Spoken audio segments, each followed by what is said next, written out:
Hello again, welcome again. It's so good to be here, the second year of the Book Edit Writers Prize. I really want to share some wonderful news from our former prize winners, all of whom spoke of the confidence winning the prize inspired in them. And here are just a few of the great things our former prize winners have been up to. Bren Gosling, who won last year with his novel The Street Sweeper, has had a fabulous year with his play Proud, inspired by the novel that won. The powerful new drama focusing on a queer love story, tackling contemporary themes of race, trauma, religion and sexuality has had a sellout run at the King's Head Theatre, London. His play Moment of Grace also ran this summer at the Hope Theatre in London and tells the story of Princess Diana's famous visit to the UK's first HIV/AIDS ward 35 years ago. Hannah Hoare has had her winning novel from last year, Para-Humanity, published in August 2022 by Wild Wolf Publishing. The book envisions a dystopian future where both science and religion have fallen into disrepute, following semi-feral 17-year-old Katrina as she uncovers the truth. One of last year's winners, Professor Malachi McIntosh, has also had an excellent year. Not only will he publish a groundbreaking group biography of the Caribbean artists movement with Faber in 2023, A Revolutionary Consciousness, Black Britain, Black Power and the Caribbean Artists Movement, he also has his first short story collection, Parables, Fables, Nightmares, coming out in November 2023 with the Emma Press. So an amazing year for him. And since winning last year for her novel Ink, Blood, Brick, Bone, Mitch Moroney has launched the literary magazine Swerve in Ireland. The magazine showcases emerging writers and artists from Cork, and issue 1 is out now. Swerve aims to publish new and emerging writing, but another equally important ambition is to publish works in translation. So we fully anticipate this year's winners going on to do equally wonderful things in the years to come, and this is your chance to snap them up. Before we hear from this year's winners, I just want to thank Emily Pedder for dreaming up the prize with Aidan Walker and for doing all the hard work behind the scenes. Thank you, Emily. I'd also like to thank Elizabeth Chakrabarti, who I think was going to be here tonight. Yes, she is here. Hooray! Hello. For judging this year's competition, thank you so much. She said of judging, I was impressed and intrigued by the diverse writing and genres of the entries and look forward to reading the finished novels in the future. And she's certainly chosen some really wonderful writing. So prepare to travel from working class Northern England through America, a journey to Bangladesh, taking in Scotland and Palmer's Green. We'll be hearing stories of crime, grime, therapy, longing and trading in an array of speculative and literary fiction that will leave you laughing and gasping. So prepare to be transported. First up, we're diving into the world of late 1980s Roman-style orgies with the birth of Alex J. Langtry's narrator, Jupiter Bradley. Alex is an author and pharmacist whose writing draws on his working class experiences growing up in the town of Wigan. You can read more about him in his novel, Dwayne and I, A Northern Odyssey, in the chat, as will be the case for all the writers to come. And for now, please welcome Alex. If you give me a second, I'm just going to spotlight him for everyone. Welcome, Alex. Dwayne Sullivan. Vile, vicious, volatile, the worst of the working class schoolboy. If you grew up in the north of England, you will have known an incarnation of Dwayne Sullivan. He is everything society doesn't need, yet there are more Dwayne Sullivans in this world than there are firefighters, veterinarians, or dentists. In most cases, Dwayne Sullivans vanish after school and only appear again to sour a wistful remembrance of youth. But Dwayne and I were different. We were something preordained, something fated, something inevitable. My Dwayne Sullivan arrived early and persisted far longer than was fair. If I had gone to the moon, by some cosmic magnetism, defying both logic and probability, Dwayne Sullivan would have found me. This is the story of Dwayne and I, how we met, how we fought, and how in the end, well, we'll get to that. I came into the world on the back of an accident. In the summer of 1987, Roman-style orgies raged across northern England. Revelers in bed linen togas stuffed their faces with seedless grapes from Spa and stuffed each other on pink fringe-bottom sofas. Council houses in places like Skelmersdale and Bury housed debauchery beyond the imaginings of the average bored housewife. They were hotbeds of chlamydia, reeking of sweat, cigarette smoke, and a good time. Once it was all over and the nymphomaniacs had their fill, everyone hosed off in avocado-coloured bathrooms with carpeted floors. My mum and dad, in their pomp, were like the Charles and Camilla of Runcorn, at it everywhere. But where there is sunrise, there is sunset. On a tired, hungover Sunday morning, my mum peeled herself from her pillow, tried to eat a fish finger butty, and managed one bite before sicking it back up. The following day, they were down at the doctor's for confirmation. 33 weeks later, I was born, premature, screaming, and by my dad's own admission, ugly as two pigs shagging. My dad, for reasons known only to himself, believed he should commemorate the sordid Roman circumstances of my birth and named me Jupiter Remus Bradley, a name that could only attract the wrong sort of attention in the northern town of Blightford. None of this I remember, of course. I know because it was kindly relayed to me by my Uncle Ian when he was drunk on Boddington's. "We should all know where we came from," he said with a burp. My first memory was far more scarring. I had been put down for the night at the unusually early time of 6 p.m. Needing the toilet, I shouted out for Mum. No reply was forthcoming, so I peeled back the door and was surprised to hear music playing. My parents only ever watched TV in an evening. I stood on the landing and pushed my head between the wooden railings. Beneath the soft, dulcet tones of the Verve's Richard Ashcroft, I could hear guttural grunting and flesh slapping together. Worse yet, the shadow of what appeared to be an 8-legged monster moved across the wall. I wanted to go back to bed, and how I wish I had done. Instead, I made for the toilet in silence. Shutting the door behind me, I took a breath.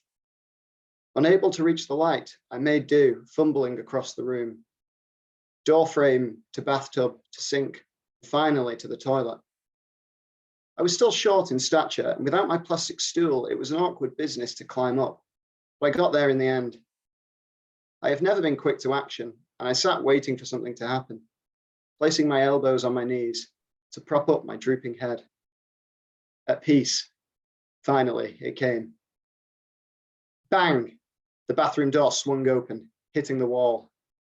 I stared up at a giant. His frame was only dimly lit by the hallway light. When at last the switch was pulled, I was blind for a moment. But as my eyes adjusted, I saw a huge belly and a thatch of thick black hair across the giant's chest. He was wearing only a pair of tight black underpants. His cheeks were red and flushed, and he was panting heavily. "Christ, who are you?" he asked. "Jupiter," I answered. "Should you be here?" "I live here," said I, whilst thinking I should ask the giant the same thing. "Are you done? Come on, hurry up, I'm bursting." "I think so," I lied, and slid off the seat, feeling urine trickle down my leg. The giant ushered me aside. He peeled back his underpants to reveal an enormous penis. I had seen mine and my dad's before, but this thing dwarfed both, even if they were stood on top of each other. "Oops, left that on," he laughed. I looked on in horror as he pulled away what looked like a layer of skin. It twanged as it came loose, and he tossed it into the sink, where I was ready to wash my hands. He began urinating and threw back his head. Ah! The noise of it rattling in the bowl is still with me today. Thornton Force at Ingleton had nothing on him. I was out there and back in my bed like a shot, where I waited, praying he wouldn't find me, keeping my breathing quiet and shallow. I watched the door from beneath my covers and kept my vigil until the early hours, but the giant never came. I chose not to tell my parents what I had witnessed, but going forward, I wet the bed nightly. After 3 weeks and 17 midnight bedding changes, my mum and dad had words. I listened in secret at the top of the stairs. This is getting bloody ridiculous. He needs nappies again, Dad said. No, he doesn't, Mum said in a non-committal tone. Can't be worse than running our own laundrette. There are hotels out there washing less bedding than we do. I've told you, we should leave him sleeping in it. That'll stop him. Giving him fresh sheets every night is just encouraging it. Christ, John, he can't help it.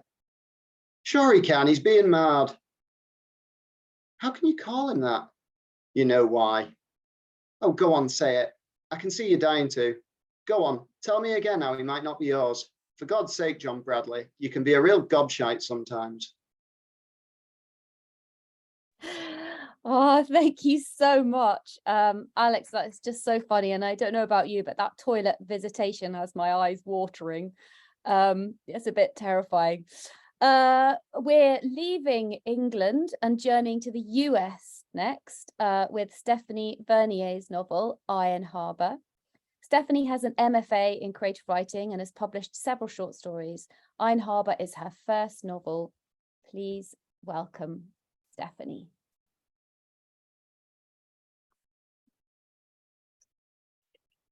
I'd been waiting for him to arrive since Evie's text yesterday.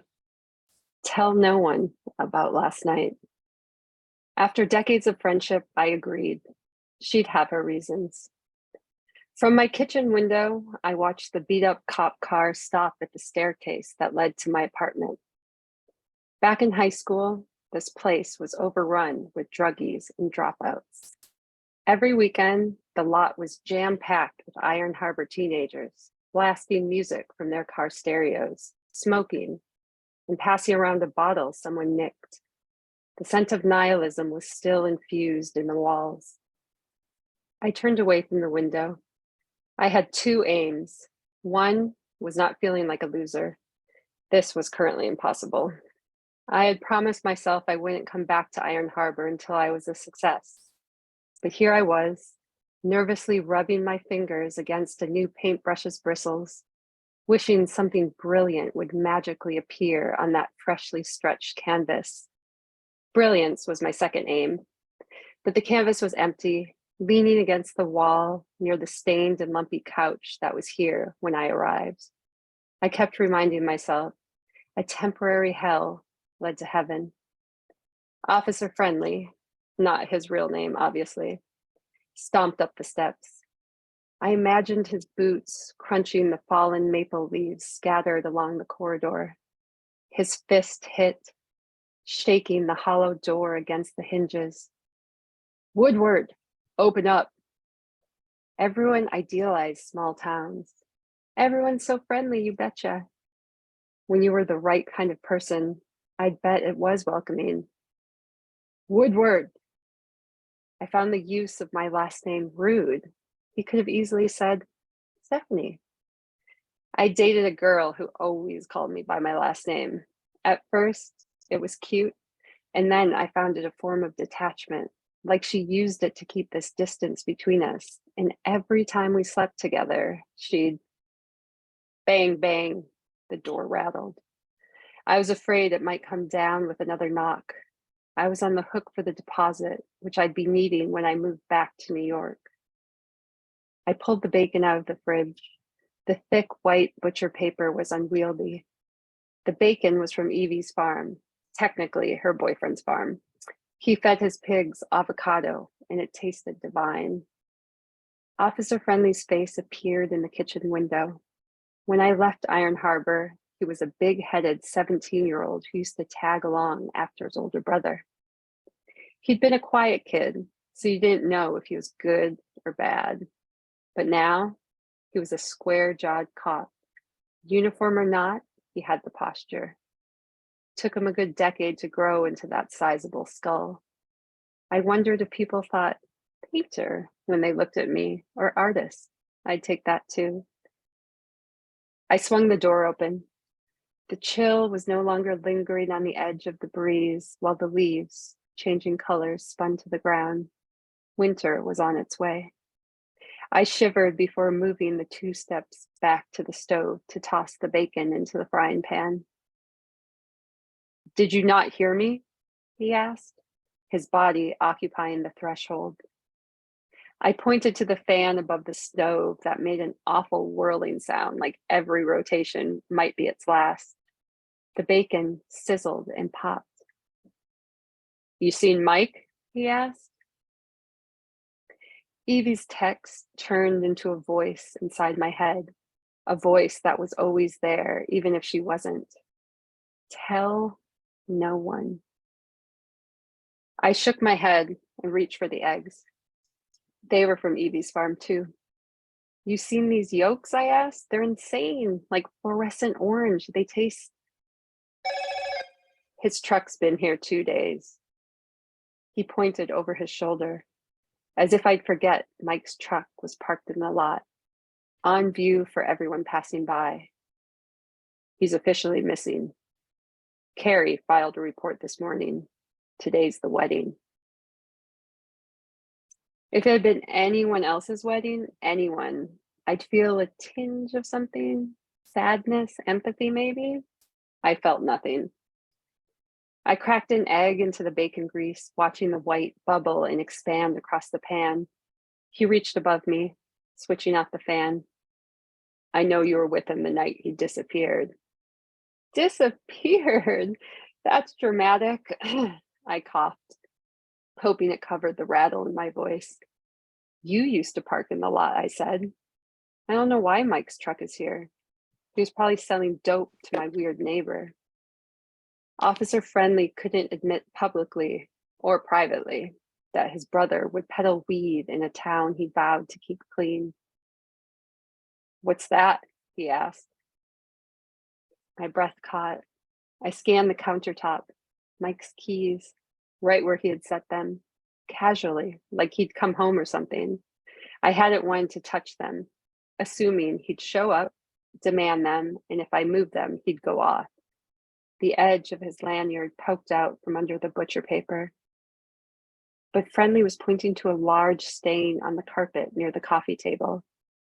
While he was turned away, I covered Mike's keys. I cleared my throat. "It's coffee?"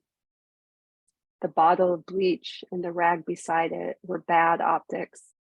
A few paragraphs in, and I seemed like a jerk and I looked guilty, but I wasn't either of those things.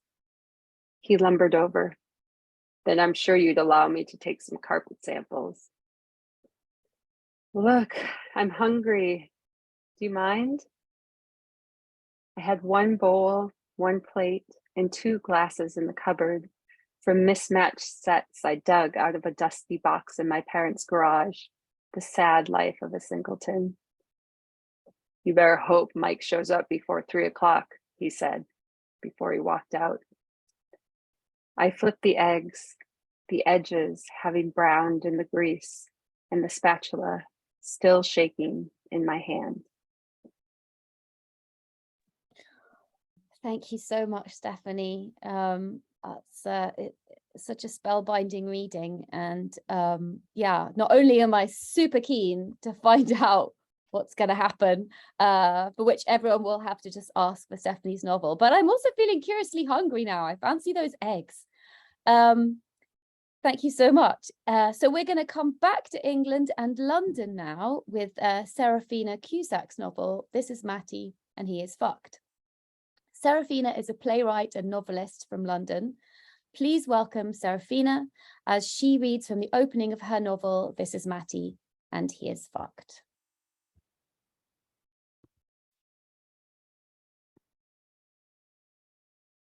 Because it didn't start with self-medication, it started with private school. Not the kind of private school your dad went to, a kind of new private school, no uniforms, first name basis, your kids will come here too. The buildings are new and old and shiny and beige and red and sprawl over the small patch of Hampstead that was bought in the early 1900s when the school outgrew central London. There is something distinctly American in the way that teenagers walk across the North London-sized campus, holding books, being happy. The sun always shines here. The air is always heavy here. It is always almost winter. You have to climb a big hill to get there, a hill you thought you would get used to walking up but never did, and have to pretend very hard and very coolly that it does not and has not ever bothered you. You've gotten very good at controlling your breath, so it is only a shimmer in your still skinny throat. You turn up at 9 a.m., maybe 9:15, and you are very trendy and very young and very rich in a teenage kind of way. No access to actual money most of the time. All your clothes are bought off Depop or got for Christmas. Your mum still nags you to buy a size up just in case you have another growth spurt, but you have just turned 16 and are just under 6 foot, and you don't think you're going to get any taller if you're being totally honest with yourself. People greet you when you take your seat in form. You've all only been gone a couple of weeks, but some of them are taller or thinner or fatter or have since had sex. People greet you by name and with a smile. You have friends. You have friends because you've been around, and the way that communities like this work mean that just being around is enough. You don't care that much for them, but they probably don't care that much for you. You are fond of them. You know their siblings' names. You went to Friday night dinner with their family once, and their grandmas still ask after you. Friday morning, first week back of the class, economics, Max sits in the seat to your diagonal right and has done since age 5. There are 6 Maxes in your class, but the Max to your diagonal right is your least favorite. You've always got the impression that he thinks he's better than you. He definitely isn't. This week feels like it's never going to end. And you don't earn more money than him. His dad earns more money than your dad, maybe by a few thousand a year, and that's not really a big difference. Not really. You don't know how money works, actually. You chuckle to yourself about that. You don't know if a few thousand a year is a lot, or even how much more Max's dad earns, and that's funny because you're sitting in an economics class and you're supposed to be learning about money. Whatever. It doesn't matter because you can afford to go on the same holidays as him. You just got back from one and his tan neck blocks your view of the teacher. You don't remember much from the holiday, but you know that there were boats. You know that Max, your diagonal right, pretended to know quite a lot about boats, and you don't think he knows the first thing about boats. That kind of pisses you off. Max raises his hand and answers a question in an attempt to impress the pretty girl with fairy braids and a West London accent. You're impressed he was paying enough attention to hear the question at all. The sun is low in the sky this early in the morning, creeping up to the top of the mountain that values you here in Block B2. The light brushes across your brow, blinding you temporarily.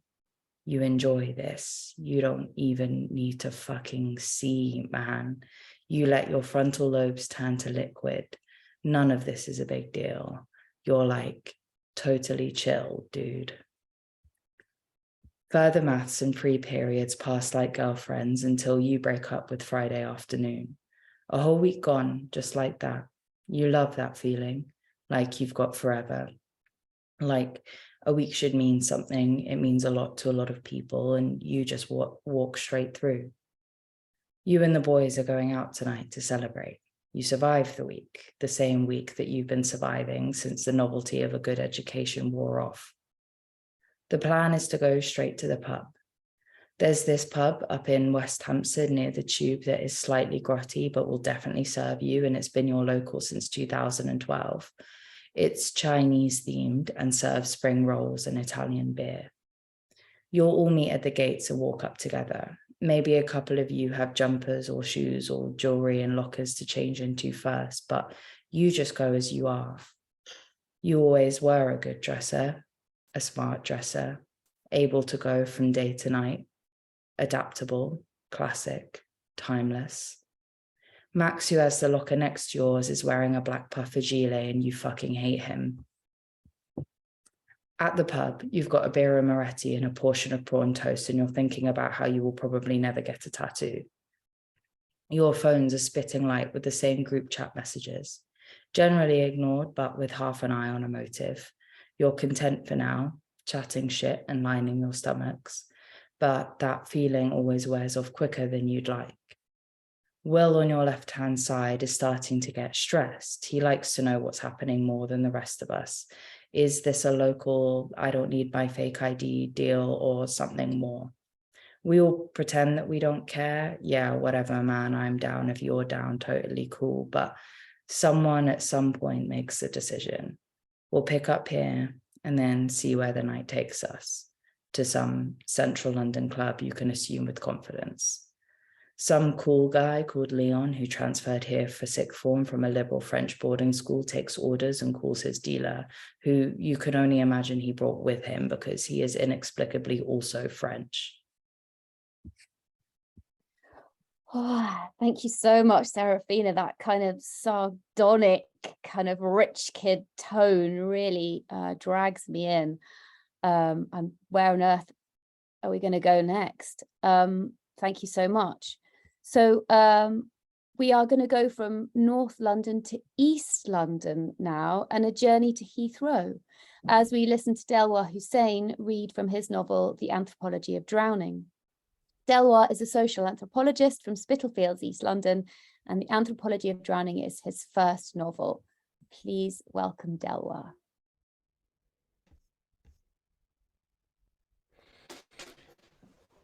"4:30 a.m. The figures on the dashboard glowed red. I shivered, wrapping my arms tightly around myself like a patient in a mental asylum. I grew more agitated, scrolling my phone for the boarding pass, flicking through my passport. Ma hated driving, especially such a distance and at this time. Unnervingly quiet, she hadn't said anything since we set off. She was hunched forward, straining at the seatbelt, her fists clenched around the wheel. She focused on the road ahead, eyeballing everything: the long-distance lorry drivers, ambulance crews, the bin men on all-nighters. She drove far too slowly, both to prevent an accident, which in all likelihood she would be the cause of, but also to stretch time out, prevent me from leaving. The irony, of course, was that Dad loved driving and cars. His friends were all Uber drivers, chauffeurs, Amazon delivery guys, Meals on Wheels, all real people. He meant real men who did real work. I didn't love cars, probably the least of Dad's many disappointments in me. 5:30 a.m. Signs for London Heathrow. Ma's breathing became unrhythmic, and I could see a blot of tears gathering around her eyes. Climate change. She spat the words like insults. Ashraf, there are times when family comes first. He isn't coming back, Ma, I said quietly, like an agony uncle speaking anonymously through the sound system on the dashboard. You must accept it. Get on with your life. This last sentence seemed to inflict a renewed round of pain. Her voice warbled. His body's still warm and his only son is speaking like this? It's a betrayal. Betrayal? My turn to snap. Do you even know what you're saying? At the airport, Ma parked in the multi-story. I could see the relief on her face. But instead of leaving the car next to the lifts, easy to find later, she had driven it to the empty bays and parked it behind an anonymous concrete pillar. She wanted it away from prying eyes, hers alone to keep. The Land Rover Discovery S in Namibian orange was a year old. Dad had dithered about the colour and the model for months. He'd asked my opinion, but I had nothing to contribute. He only had the chance to take it out a handful of times, mostly around the block, up Brick Lane, along Bethnal Green and back to Whitechapel. His frail, weak body slumped in the driver's seat. It was his lifetime's achievement. He had left it to me, along with the garage and his favourite car manual. Ma turned off the engine. She grew nervous that she would forget where she had parked it, run out of petrol on the way back, or even have a crash. I immediately regretted telling her not to be stupid. To not make things worse, I said that she didn't have to see me to the security gates. We should say our goodbyes here. I photographed the car and the signs for the exact location, Bay 42, Car Park C, and sent her the pictures so she would know where it was. I was on the edge of tears, but managed to hold myself back. So would she, and I didn't want to give her any hope that I might stay. The night before, she had asked me to change my ticket. Through her sobs, I heard her accusations. Dereliction of filial duty or something like that. I'd stormed out of the house for a celebratory drink. At the gate, she hung on to me like I might get lost, as though I hadn't already been so all these years. But it was the strength with which I held her which was confusing. This was the beginning I had been searching for, so why did it all feel so wrong? I already knew Dad was dying. When he told me, it was no surprise, having wished for his death since I was 15. But now I was burdened with his deathbed promise, something I knew I could never fulfill. What words could sum any of that up? "I'm off," I said to Ma, pulling away. "I'll send you a postcard." On the aeroplane, I settled back in my seat and sipped the wine. "Ducker, here I come." A smile spread across my face. Something jabbed into my thigh. I pulled it out of the jeans pocket. My passport. I looked at the recently taken picture of myself staring back at me. Dad was the only one who ever knew the true me, I realized. He was the only one who knew I had been hiding in plain sight all this time. I turned to stare out of the window. The plane had circled the city and was headed east. I imagined Ma had driven home by then. Family and neighbors who had gathered would ask where she had been so early. She would not respond, avoiding their looks. Despite her grief, she would still be thinking practically. I pictured how, during a lull, she would discreetly take aside my cousin, the same age as me, 28, and ask, would he do something that her son had failed to do? What, he'd ask. As custom dictated, would he go down into the grave to turn Dad's head to face east? If she could, and as a woman she was prohibited from doing so, she would go down into the grave and complete the task herself. Alarmed, the cousin would ask, where was Ashraf? I was the dead man's son, after all. Ma would hold his hand firm. I was too grief-stricken to attend the funeral. With little choice, my cousin would say yes, and Ma, who would hate to lie on such a day, would hide her face behind her scarf.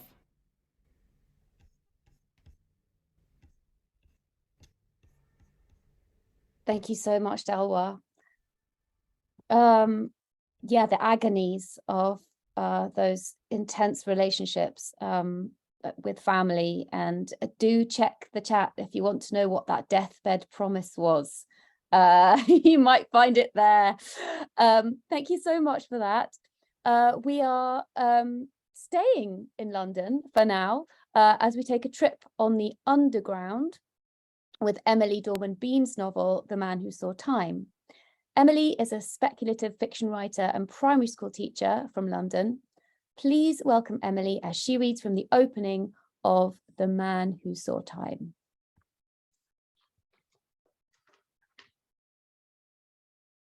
The first time it happens, she thinks she might be dying. There's a sense of falling, like the floor of the train has opened up. Then she is tumbling, dreamlike, into a chasm below. The force of it is a gut punch. She cannot breathe, can only watch, feel, a flash of fear, distant laughter, and a man, a stranger. The images flicker by as she tries desperately to root herself to reality in the slip of seconds between before and now. Moments ago, she'd been absent-mindedly tapping out a beat against her leg as she tried to ignore the choke of the autumnal heatwave, the whine of the tube's brakes. The carriage had shuddered as it rounded a bend, and she'd taken an automatic step back, brushing against the hand of the stranger behind her, the man now trying to help her up. She feels her pulse in her throat. Her earbuds have fallen out. She wonders whether a bomb has gone off, because it feels as though she has been struck by something violent. She's struggling to keep upright. After all, terror events have been on the rise. But the lights are on, and as she begins to blink back into reality, she sees the worried glances of the other passengers, hears the hum of concern, and realizes that no one else has been affected. What then? A panic attack? Some kind of fit? She grimaces as she stands up straighter, mutters, "I'm fine, thank you," and waves away the offer of help from the man she must have knocked into. As the train slows, she reaches for the pole in the middle of the carriage, hoping to steady herself for the last few seconds before the station comes into view and she can escape. The man stands close, worry lining his face. She meets his gaze before glancing away, blushing, and tries to smooth her features into a mask of polite detachment. She is embarrassed by the scrutiny, the spectacle of it all, in front of a crowd, in front of this man, no less, who ordinarily would not have given her a second glance. The train pulls to a halt. The carriage gives a jolt as the brakes release, and her hand slips down the pole slightly, enough to reach the fingers of the man who is still staring. Again, she is imploding, suffocating, seeing pictures of herself, familiar yet alien, tinged with a sense of memory and yet unrecognizable from her own life. Screams, sirens, a road, a busy coffee shop, fear and warmth and horror, and she retches, bends double. "Are you okay?" the man is saying, his voice far away. The tube doors wrench open, the noise an onslaught. "Hey, are you all right?" She stumbles forward, wincing. "I'm fine," she says, although she can barely hear herself. She steps down onto the platform, ignoring the scrum of commuters, leaving the man behind. She staggers through the crowd, ears ringing, makes it to a bench by the wall.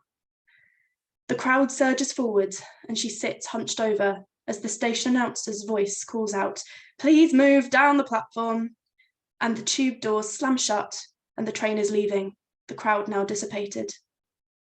Her breathing is fast and irregular. She realizes that she has no idea what station she's at or what time it is. She has to get to work.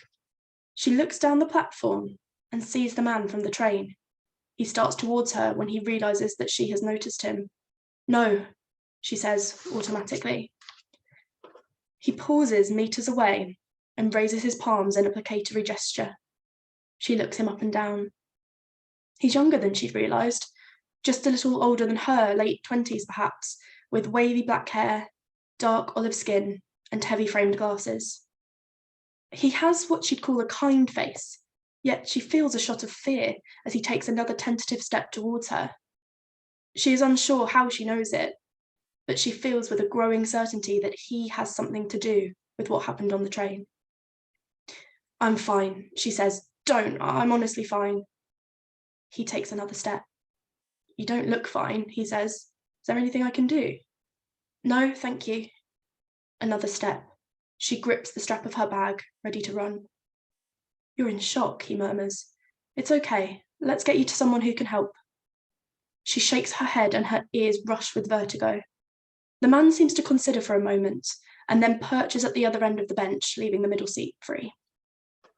"Actually," she says, embarrassment leaking into her voice, "could you leave me alone, please?" He doesn't move. The brief feeling that she may have overreacted vanishes.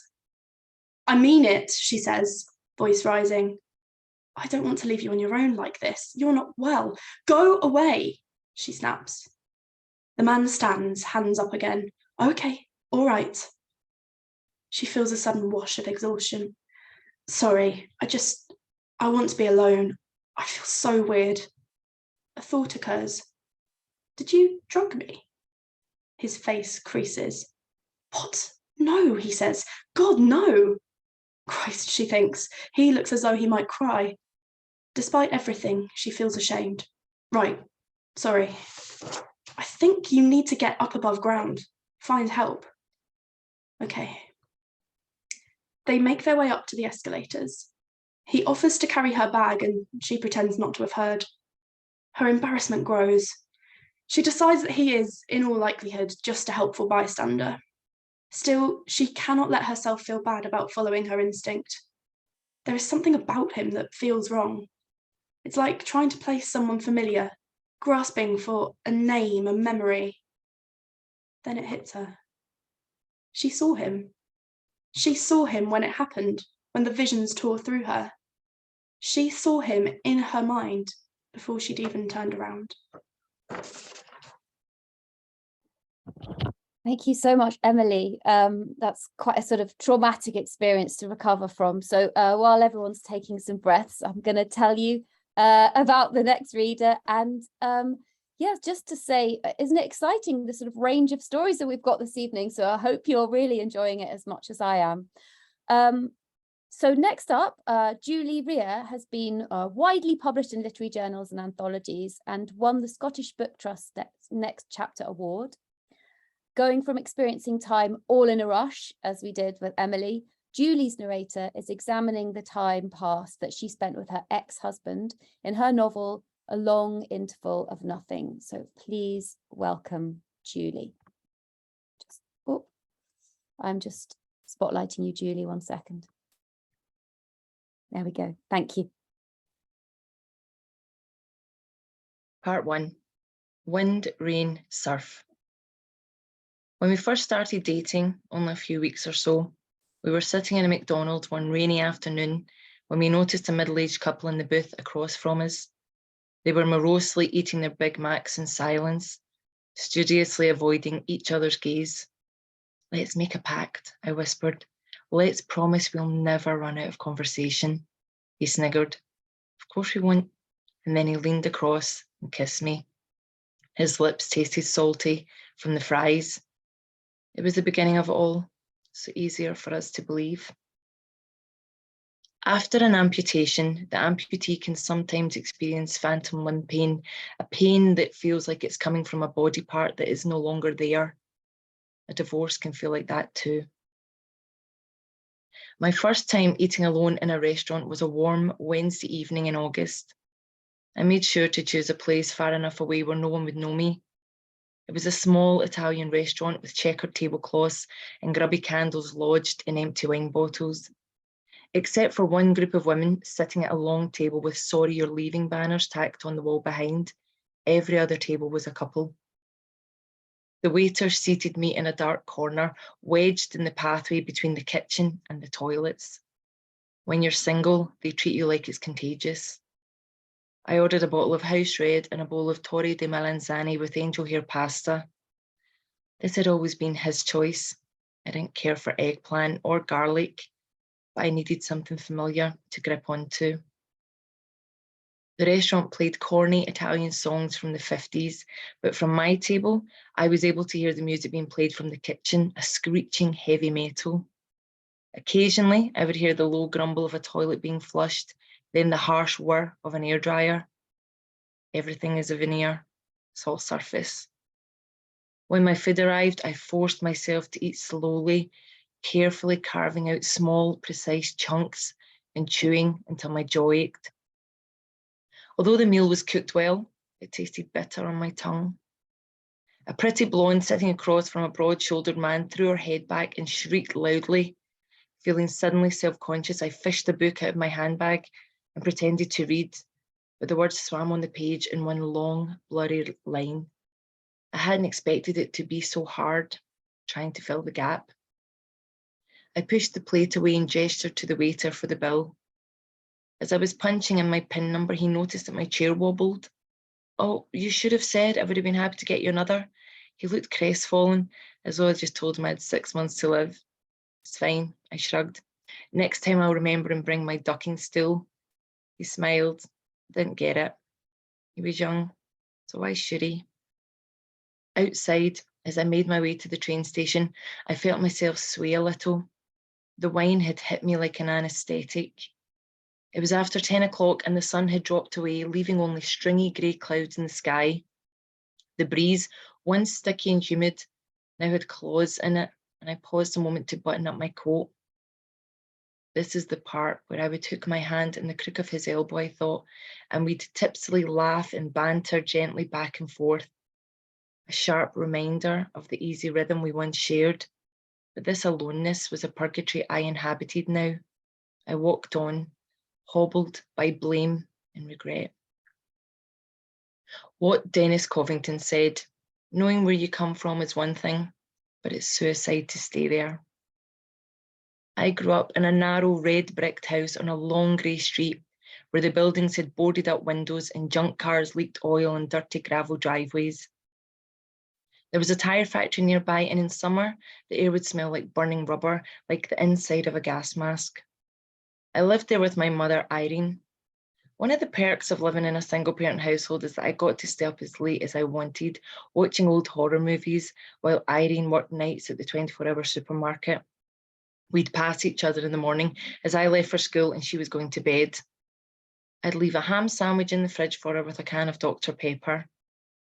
This loose lifestyle meant we were more like roommates or an old married couple, and any boundary lines we might have had got scrubbed raw away years ago underneath the motorway pileup of our life.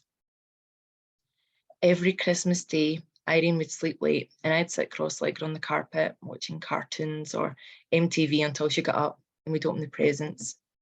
She'd sit in her robe smoking a cigarette with a goofy grin on her face. Her gifts were what people might call unconventional, but she took pride in assigning what she felt was an essential item which would help me navigate any upcoming obstacles for whatever stage I was at. This meant that age 12, after I'd started my periods, she got me a Wicca book of herbal spells. Age 14, a collection of secondhand Joni Mitchell albums and poetry by Sylvia Plath. You like boys now, right? She said, so these'll help. We'd eat Christmas dinner at a nearby diner with chrome tables and red leather seats. Our tradition was to eat a small dessert as a starter, then a larger dessert after the main meal. I'd order a banana caramel milkshake and she'd order a large whiskey and soda.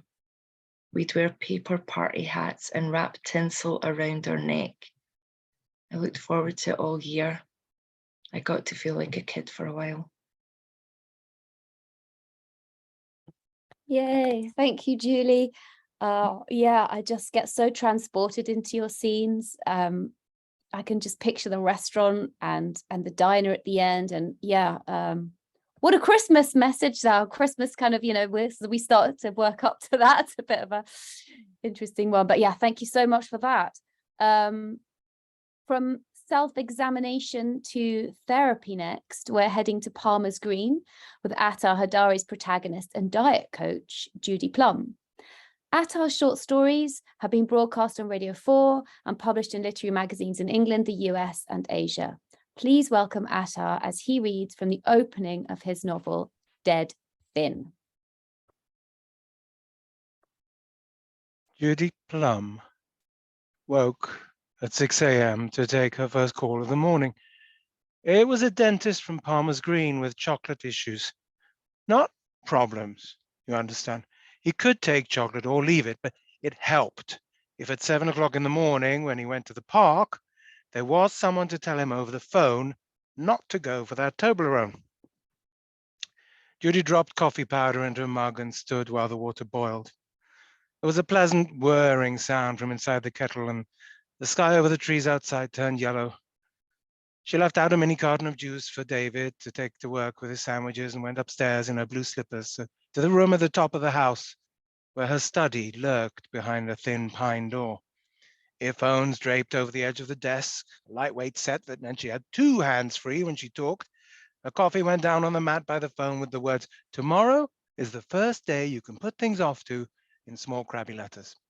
She flicked open the curtains, let light into the room, then sat gingerly beside her still steaming mug of coffee to wait for the dentist's call. She had been at it some years now, telling people how to deal with their fridge-pinned calorie charts, their trips to the bathroom scale, but it always came down to sitting by a phone and waiting for a call. Someone to reach out for your hand at some ungodly hour of the morning, evening, whenever they knew their tummy would be rumbling. So she sipped, preparing the call. Fortunately, she had another due at 7:30, Amanda, a Weight Watchers backslider from Cardiff who used Judy as a backup for her main diet and therapy group. But Judy didn't mind. She was glad of the check. But Michael, not calling, annoyed her. Michael never missed a call, and it was, she noted, a waste of money. Michael, unlike most clients, paid up front. Having not cancelled in advance, he'd lost the call. That wasn't Michael. He didn't pull all those teeth to lose a penny. Michael loved money almost as much as chocolate. The first 5 minutes, he didn't mind. If they wanted to comb their hair or put their makeup on before dialing, it was their time. But Michael, she knew, even as she stared at the phone in those first 5 minutes, never wasted a minute of his session. He called on the dot, eager to get jogging after his self-control booster. He loved to run out the door right after swearing he'd do 2 laps around the park pond before even having a polo mint. The coffee was cool. Not cold, but it would no longer melt a chocolate digestive, which Judy didn't eat anymore. That was another problem when clients didn't call. She thought about food. If she didn't have them to give a good ticking off about keeping their hands off it, nothing like preaching to the choir to keep you from running out a back door of the church and joining the circus. At least that's what she told herself between calls when her thoughts strayed to the dairy milk hidden downstairs under the fridge for absolute emergencies. 15 minutes. At this point, Judy began to dust, not methodically, just running her finger over surfaces, bookshelves filled with self-help books, a window frame. She knew at 7:20 something was seriously not right. She couldn't have told you why, and just waited for her 7:30 call, but she knew.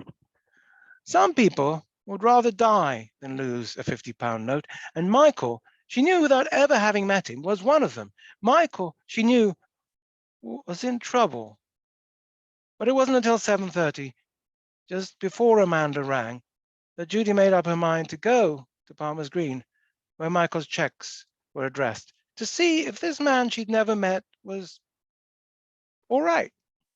One part of her brain was sure that Michael's soul might not be long for this world, even as the other pulled out Amanda's notes and at the same time reached for Michael's invoice with the smudged address and a torn copy of the A to Z to see exactly where his 3-bedroom house and dentistry office was located.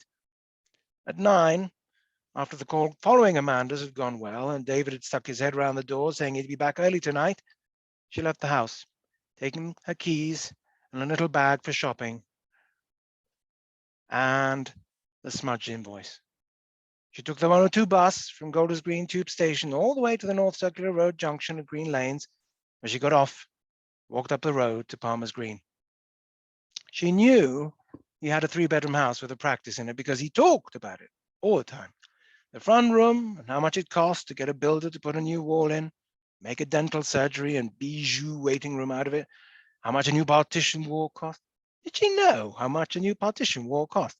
For a man whose problem was chocolate, Michael talked an awful lot about money that he could buy chocolate with, if he didn't have to maintain the surgery. 10 minutes of his half hour were always the financial wear and tear around his house. And the sofa. Did Judy know where he could buy a cheap sofa? Because the rubbish his brother-in-law was asking a fortune for wasn't good enough, if you pardon the expression, to put your bum on. She sped up a little, a small bag of oranges she had bought on the way swinging gently in her carrier bag. If Michael was well and hearty, he could eat the oranges and not gain excess calories. But a bag of oranges could swing quite well at the end of your arm. Oranges could surprise someone if they were standing in someone else's dental practice and happened to open the door to a harmless passing woman.